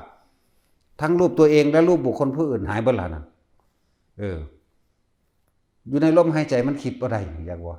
อยากว่าล่ะอยู่ในลมหายใจบ่ได้เวทนานี่หมายถึงความรู้สึกก็ในเมื่อมันคิดว่าได้มันจะเอาความรู้สึกพอใจหรือบ่พอใจมาเกิดได้จังไดสุขและทุกข์ย่อมเกิดขึ้นไม่ได้เห็นบ่ล่ะมันก็เป็นอุเบกขาของมันอยู่นี่แหละอยู่ในลมหายใจเฮานี่สัญญาก็ถูกดับไปตัวมันบ่คิดมั้ยแต่ที่จริงเวทนาสัญญาสังขารวิญญาณก้อนเดียวกันเด้อเจ้านี่แยกซื่อหรือเฮาสิเอาเวทนาขึ้นก่อนเอาเวทนาเอาสัญญาขึ้นก่อนก็ได้เอาความจำในความรู้สึกต่างๆของตัวเองขึ้นก่อนก็ได้สัญญาเวทนาสังขารวิญญาณเกิดมาได้ก็ได้สัญญาสังขารยังเกิดขึ้นไม่ได้เพราะว่ามันเป็นก้อนเดียวกันจักบ่ล่ะเวลาความรู้สึกของพวกเขาเกิดเวลาเขาโมโหศูนย์โมโหคนนั้นคนนี้อาศัยการคิดถึงก่อนเด้แม่นบ่คิดถึงบุคคลนั้นเอาผิดกันไป10 ปีล่ะตั้งแต่กี้กำลังสู่เขาบ่ได้เนาะ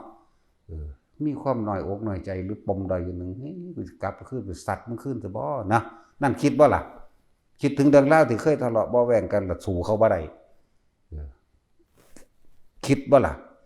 คิดถึงรูปไหมรูปร่างลักษณะท่าทางของบุคคลนั้นนั่นคิดได้ป่ะนี่เวทนาไม่พอใจไม่พอใจก็ปรุงแต่งไปเลยวิญญาณแปลว่ารับรู้ความรู้สึกบ่ว่าวิญญาณนอกบ่ว่าวิญญาณในเด้เวลาเข้าโมโหนี่วิญญาณนอกคือหยังร่างกายก็แสดงเลือดพล่านเนาะใจเต้นสั่นแห้งหน้าแดงขึ้นกัดแขวกัดข้างบุยใบปากนั่นบ่ซั่นวิญญาณในหยังความรู้สึกอยู่ในหั่นแหละจักว่าล่ะอะไรจึงบอกว่าอธิบายให้พวกเจ้าเข้าใจอีกนัยยะหนึ่งอีกหนึ่งแนวทางบ่อนเก่านั่นแหละอังคนเราคำเบาคือจักบ่ล่ะถ้าเฮาอยู่ในสติระลึกรู้สึกตัวอยู่กับเพียงแค่ลมหายใจเข้าออกแล้วก็บ่ต้องไปตามลมเข้าไปทางในแต่ผู้ใดรู้จักนี่สูดลมหายใจเข้านี่ให้มันเย็นแค่อยู่ในโพรงจมูกทางในนี่แหมเอามือทังเข้าไปทางในบางเบิ่งนี่ทังให้มันบ่สักกึกเข้าไปในนี่ทางในมันทังเข้าไปบ่ได้มันนิ้วใหญ่ต้องหานิ้วน้อยๆทังอย่าว่าเลยให้มันมาหยุดกึกอยู่แค่มองดังหาเข้านี่แม่นเนี่ยออกเข้าออกอยู่นี่เข้าใจบ่นี่สูดลมเข้าไปเบิ่ง มันบ่มีความคิดในตอนสูดลมเข้าไปนั่นจักบ่นี่แม่นออกมากก็ตามจักบ่ล่ะแน่แต่มันบ่มีความคิดแล้วความรู้สึกหรือความพอใจบ่พอใจสิเกิดได้จังได๋อย่าลืมว่าเวทนาสัญญาสังขารวิญญาณคือสิ่งเดียวกันใช่บ่ล่ะถ้ามีสิ่งหนึ่งก็ต้องมีสิ่งหนึ่งถ้ามีสัญญาก็ต้องมีเวทนามีสังขารถ้ามีสัญญาก็ต้องมีสังขารนี่ถ้ามีเวทนาเขาเพราะมีสัญญาเพราะมีสัญญานั่นแหละจึงมีสังขารเพราะมีสัญญาแหละจึงมีวิญญาณจะบ่นี่เป็นก้อนเดียวกันเด้อนี่คือปฏิจจสมุปบาทอีกอันนึงจะบ่นี่เพราะสิ่งนี้มีสิ่งนี้จึงมีมัสมิงสติต้องเพราะมีสัญญาจึงมีสังขารสังขารมาจากสัญญาสัญญาก็มาจากสังขารวิญญาณมาจากสัญญามาจาก4อย่างนี่แหละนี่เพิ่นแยกให้มันละเอียดจากบ่แต่เฮาอยู่ในลมหายใจมันบ่มีหยังเด้ล่ะความคิดเกิดขึ้นบ่ได้เนี่ยอาจจะไล่ตามรูปแบบเรียนหนังสือนี่หลักสูตรเพิ่นว่ารูปเวทนาสัญญาสังขารวิญญาณนั่นบ่รูปร่างกายเฮานี่ล่ะรูปก็เลยบัดนี้เฮาตัดรูปออกตัวเฮาบ่คิดถึงรูปบัดนี้เฮามีแต่สตินึกอยู่กับลมหายใจเนี่ยเวทนาก็เกิดขึ้นไม่ได้สัญญาเกิดขึ้นไม่ได้สังขารเกิดขึ้นไม่ได้วิญญาณเกิดขึ้นไม่ได้จิตไม่มีที่ตั้งพบมันก็ดับทั้งตัวคำว่าจิตบ่มีที่ตั้งอารมณ์นั่นแหละเป็นที่ตั้งแห่งจิตแต่ว่าก่อนที่เกิดอารมณ์เกิดถึงจากความคิดที่ไปคิดถึงบุคคลสัตว์สิ่งของนั่นแหละเอิ้นว่ารูปคิดถึงรูปแต่วันนี้เวทนาสัญญาสังขารอย่างก้อนเดียวกันเด้ออุปทาน4นี่เข้าใจบ่นี่อุปทานขันธ์4นี่ทุกอยู่ในขันธ์5ทุกอยู่ในขันธ์4ทุกอยู่ในโลกนี้ลงค่อยผู้เดียวใจนั่นล่ะค่อยอยากว่ามันเฮ็ดจังได๋เฮาสิบ่ให้มันเกิดความรู้สึกเพิ่นก็เลยใช้วิธีหลอกความคิดให้มาอยู่กับลมหายใจถ้ามันอยู่กับลมนิ่งแน่เข้านิ่งแน่เข้าความรู้สึกอันเป็นอุเบกขามันก็เกิดคืออาการปิตินั่นแหละเมื่อมีอาการปิติเกิดนัตติสันติปรมังสุขขังสุขใดจะเสมอด้วยความสงบไม่มีนั่นตัวมันสิค่อยเห็นดอกมันสิค่อยจับความคิดได้ดอกนาโอ้มึงคิดไปหั่นแล้วเนาะมึงเป็นทุกข์นั่นอย่าบ่ล่ะแต่มันก็เห็นดอกสาเหตุแห่งทุกข์จริงๆคือความปรารถนาสุขนั่นมันก็เห็นไปเรื่อยของมันว่าท่านของมันนั่นตัวนั่นแหละลมหายใจเข้าออกความคิดมันบ่ไปความคิดมันบ่ไปพี่คิดถึงไผสัญญาเกิดบ่ได้เลยแน่ความปรุงแต่งต่างๆก็เกิดบ่ได้อีกแม่นบ่ซั่นวิญญาณก็เกิดบ่ได้นั่นรูปเวทนาสัญญาสังขารวิญญาณเกิดขึ้นมาได้มันดับเลยเด้ล่ะถึงว่าจิตไม่มีที่ตั้งทำไม่บ่อยทำไม่มากทำมีชิ้นผู้ใดอยู่ในอานาปานสตินี่นะบ่อยมากชิ้นผู้ใดเฮ็ด 100% ก็ได้เป็นอรหันต์จักบ่ล่ะในขณะมีชีวิตอยู่ผู้ใดเฮ็ด 75% ก็ได้อรหันต์ในขณะที่ใจขาดตายจักบ่นี่ผู้ใดเฮ็ด 50% ก็อาจจะได้อนาคามีจังซั่นตัวนั่นแหละผู้ใดเฮ็ด 25% ก็เพื่อฟุกไว้เนาะแต่ว่าหลวงปู่ดูลเพิ่นว่าพวกจิตตกกระไดพลอยโจรก็มีเด้พวกนี้ทำมื้อนึงมึงจัก 3-4 เวลานะเวลาที่1ก่อนที่จะหลับเวลาที่2ก่อนที่จะลุกเฮ็ดให้มันเคยชินในสติตื่นปั๊บเข้าลมเองปั๊บนั่นนี่แต่ถ้าพวกช่วงพวกเจ้าสิตายในระหว่างพวกเจ้าก่อนที่จะหลับอยู่ในลมหายใจนี่กับตอนที่จะลุกนี่พวกเจ้าตายในระหว่างมันไปเลยเด้บางคนได้อนาคาบางคนได้อรหันต์หมดเด้อมันเป็นแต่เฮ็ดเอาคือหยังนี่เด้บัดนี้นั่นแหละเฮ็ดเอาบ่มีไผเฮ็ดให้ไผได้นี่แหละจังว่าอธิบายให้เกิดความเข้าใจอีกทีนึงเวทนาสัญญาสังขารวิญญาณคือความรู้สึกอันเดียวกันเด้อความยินดีพอใจหรืออารมณ์ที่ยังคล้องอยู่คนเฮามันคล้องอยู่กับความพอใจตัวเดียวความไม่พอใจแม้นเฮาสิผลักไสไล่ส่งมันบ่หนีเพราะว่ามันอยู่นำกันพอใจกับไม่พอใจอยู่ร่วมกันเนี่ยเพราะฉะนั้นสิว่าอุเบกขาบ่สิว่าสังขารุปเปกขายานบ่เห็นความคิดลั่นไปแต่เราไม่ไหลไปแต่กับสิ่งที่มันคิดนั่งอยู่ซื่อๆมันก็บ่ไหลไปดอกแต่มันเป็นแล้วนะจักบ่ล่ะมันบ่มีลมมันก็บ่ไปดอกเพราะมันฝึกดีแล้วเด้มันบ่ไปจักบ่บ่เป็นนั่งคิดเอาว่ามันบ่ไปเด้นั่นล่ะมันไป คิดว่ากูฮู้เบิดนั่นแหละมึงหลงเต็มที่จักว่าล่ะโอ้ฮู้แล้วว่ากูสิเฮ็ดเอาบาดสิตายดอกซั่นนั่นล่ะมึงหลงเต็มที่ซั่นก็เฮ็ดไปเรื่อยๆตัวเฮา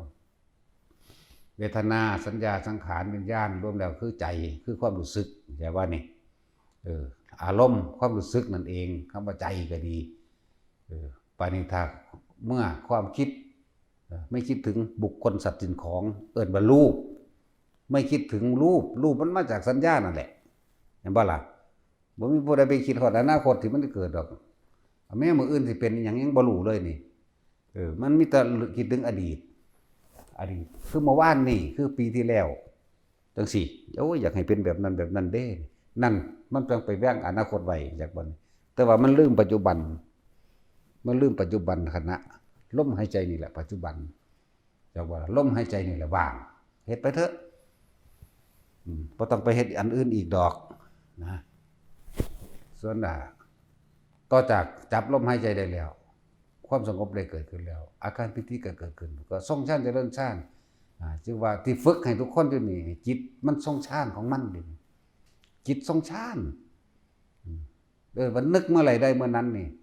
คนชำนาญแล้วปึ๊บขึ้นหน้าผากก็ได้ขึ้นหัวก็ได้หน้าอกก็ได้เด้ล่ะจักบ่ล่ะมันสิไปยากอีหยังจิตที่มันทรงฌานอยู่แล้วคือมันทรงอารมณ์อันเป็นกุศลอยู่แล้ว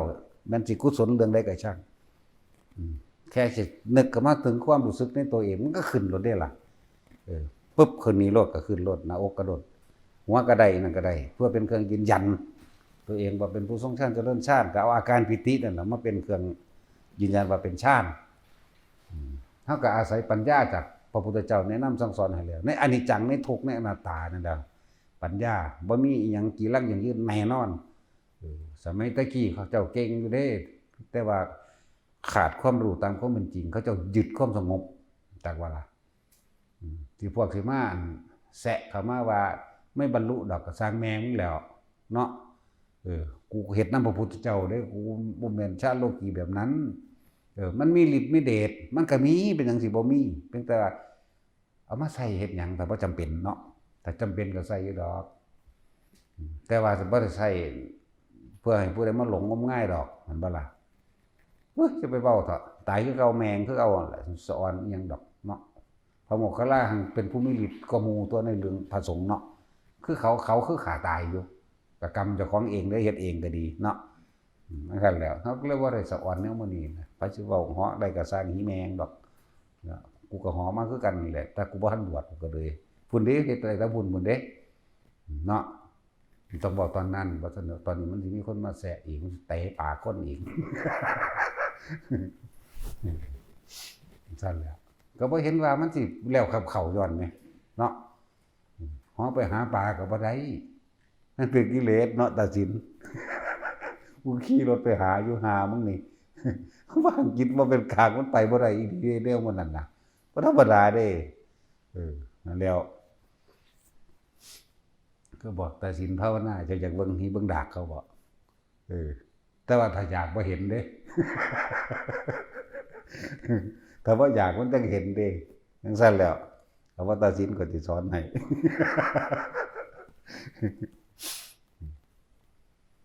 บ่ค้าทายเห็นผีนั่นเห็นจักคนแล้วบ่ล่ะเพราะแต่เห็นแล้วจนป่วยบ่เศร้าจักเทื่อก็ลงพิธีเห็นบ่ล่ะมันแปลกประหลาดเด้เนาะโอ้ยสายเด็กน้อยบ้านก็ทำท่าไข่คือโอ้ยเนาะกูพอตายไปแห้งก็คือบ่ไข่จักเทื่อเด้เนาะ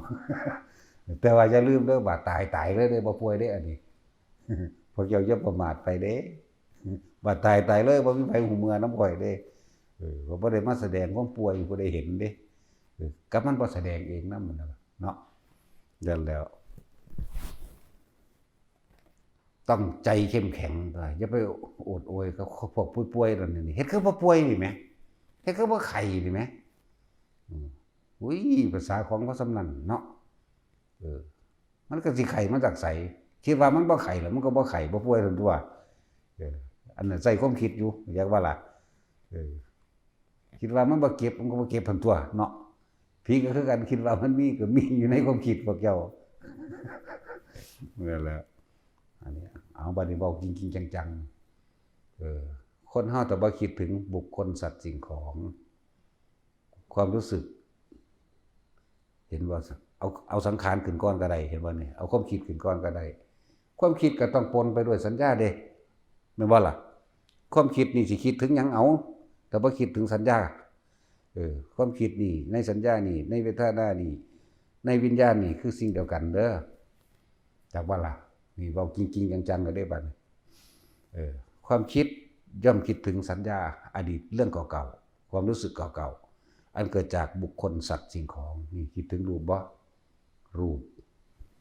เมื่อคิดถึงรูปแล้วเวทนาสัญญาสังขารวิญญาณก็เกิดนี่ขันธ์4นี่ก็เกิดคือกันนี่เริ่มเพิ่นเลยรวมขันธ์5บัดนี้เฮาบ่คิดถึงอีหยังเลย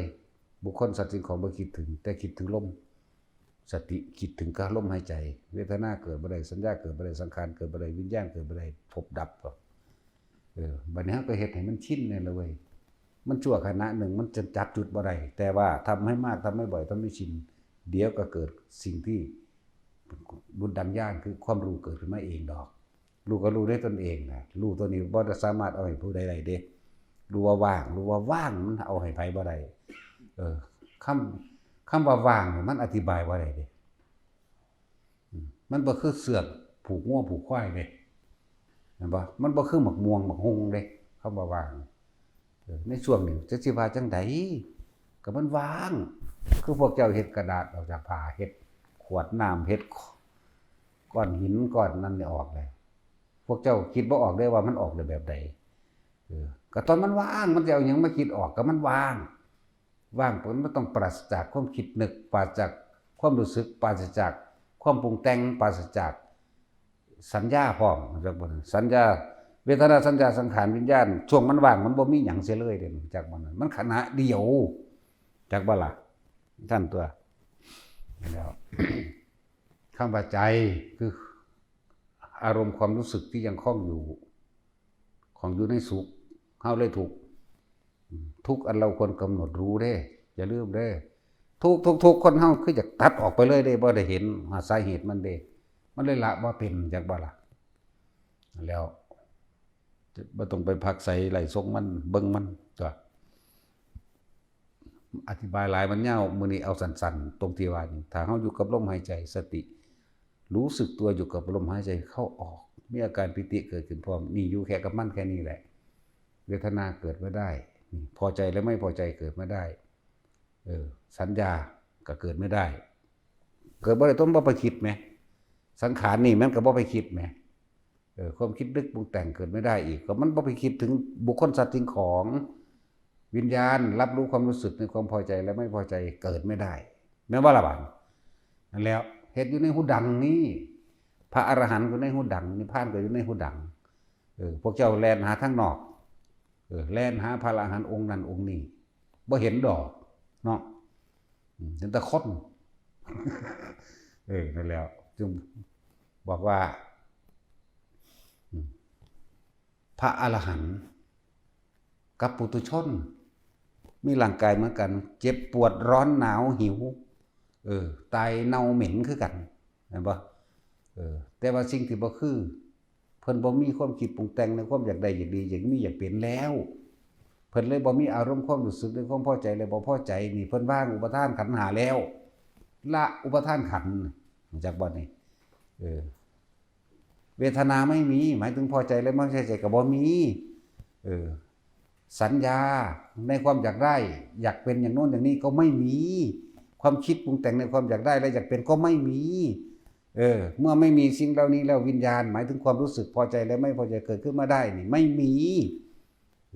นั่นแหละพระอรหันต์เป็นแบบนั้นส่วนร่างกายก็หิวห้อนหนาวผู้ติดยาสูบก็สูบคือเก่าแหละอยากว่าล่ะนั่นล่ะบอกไปอีกเดี๋ยวก็หาประเด็นมาอีกละหามึงนี่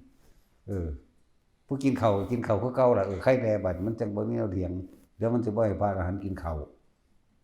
บ่ให้พระอรหันต์หัวบ่ให้พระอรหันต์ด่าให้อยู่คือพระพุทธรูปนี่เนาะเห็นว่าซั่น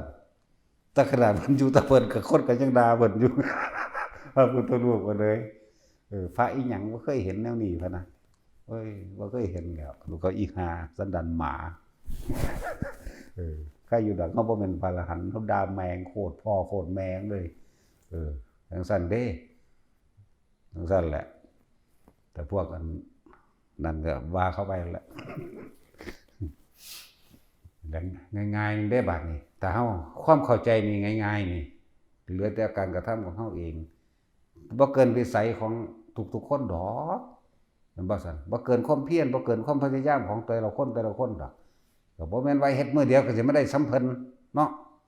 แม่นว่าล่ะได้เรียนรู้มา30กว่าปีแล้วเด้บ่ได้น้อยๆเด้อันที่เฮ็ดผิดถึงจักวันนี้บ่ได้ว่าเฮ็ดถูกจักเทื่อเด้นี่เฮ็ดผิดมาตลอดนี่แล้วถูกหรือบ่ถูกก็เฮ็ดเอาได้กับของเองนั่นแหละพวกเจ้าสิไปหาทางใดก็บ่เห็นดอกพระอรหันต์มันบ่มีผู้ใดเป็นเด้พวกเขาเจ้าเป็นพระอรหันต์แท้ๆเขาเจ้าบ่ได้ว่าเขาเป็นเด้กูบ่ฮู้จักดอกเด้ว่ากูไปเบิ่งแน่โลดแล้วจังซั่นแล้วมันบ่มีผู้ใดเป็นเด้บัดนี้บัดมันเป็นมันฮอดบางหันแล้วมันบ่มีแนวคำสิมาเทียบเขาเจ้าได้เทียบเป็นภาษาซื่อดอกนิพพานก็เหมือนกันมันก็บ่ได้แม่นรูปร่างตัวตนอีหยังดอก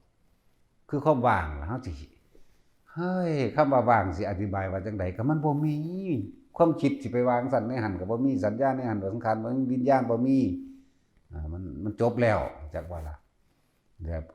จิตบ่มีหม่องตั้งพบดับแล้ววิญญาณพบต่างๆมันดับเบิดแล้วความคิดเพิ่นก็มีธรรมดาแหละจักบ่แต่เป็นความคิดแบบเหมือนปุถุชนแต่ว่าบ่มีอารมณ์จักบ่นี่คือจังเฮ็ดคือจังสิเฮ็ดกุฏิหลังนี้สิเฮ็ดสิอยากได้รถแบบนั้นแบบนี้ก็มีคือกันนั่นแหละแต่ว่าเขาเจ้าบ่มีอารมณ์จักบ่นี่รถนั้นเป็นจังได๋ฮื้อแน่เขาเจ้าก็ฟังผู้อื่นเว้ารถอันนี้ประหยัดน้ำมันเด้อจังซั่นจังซี่เด้อดีๆเด้อนี่โอ้เขาขายอยู่ไสก็คิดอยู่จักบ่ล่ะราคาเท่านั้นเท่านี้เป็นตะผ่อนไหวบ่เฮาเป็นตะซื้อสดบ่เฮาก็มีอยู่แต่ว่าบ่มีอารมณ์จักว่าล่ะจังซั่นแหละโอ้ยอันมื้อใดก็เว้าสุดซุมื้อล่ะไผก็เลยเบิ่งพอสำนั้นแหละเนาะ ขึ้นอยู่กับเฮาเฮ็ดเอาเด้อ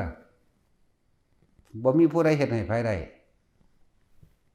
เทียบง่ายๆคือกินข้าวนั่นแหละบ่มีผู้ใดกินอิ่มเท่ากันได้เด้เนาะ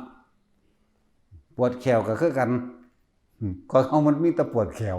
มันเลยถนัดก็บ่มีผู้ใดเอาความปวดแขวไปให้กันได้แหมเนาะแต่ของก็เลยรู้รสแห่งความเจ็บปวดอยู่เจ้าของเองกินข้าวก็ของก็เลยกินไปกินมากก็เลยอิ่มเอาเองอยู่ได้ล่ะบ่มีผู้ใดนับความเข้าเจ้าของดอกอยู่นี่หรือกำหนดเอาไว้กูสิกิน5ค่ำจังอิ่มกูสิกิน10 5ค่ำจังอิ่มก็บ่มีผู้ใดว่าเด้แต่ว่ากินไปเรื่อยๆก็อิ่มเองเด้เนาะนั่นบ่ล่ะนั่นแหละอันนี้ก็เหมือนกันเฮ็ดไปเรื่อยๆทำให้บ่อยทำให้มากเดี๋ยวมันก็เกิดความเคยชินมันก็อุทธปาธิญาณังอุทธปาธิปัญญาอุทธปาธิวิชาอุทธปาธิอาโรโกมันก็เกิดขึ้นตัวจังบ่ล่ะในเมื่อว่าแสงสว่างแห่งธรรมมันเกิดขึ้นแล้วเมื่อจิตสงบเขาว่าสงบมันอยู่ในลมนั่นแหละยังก็เลยอุทะนี่จักบ่ล่ะนั่นแหละแสงสว่างแห่งธรรมได้เกิดขึ้นแล้ว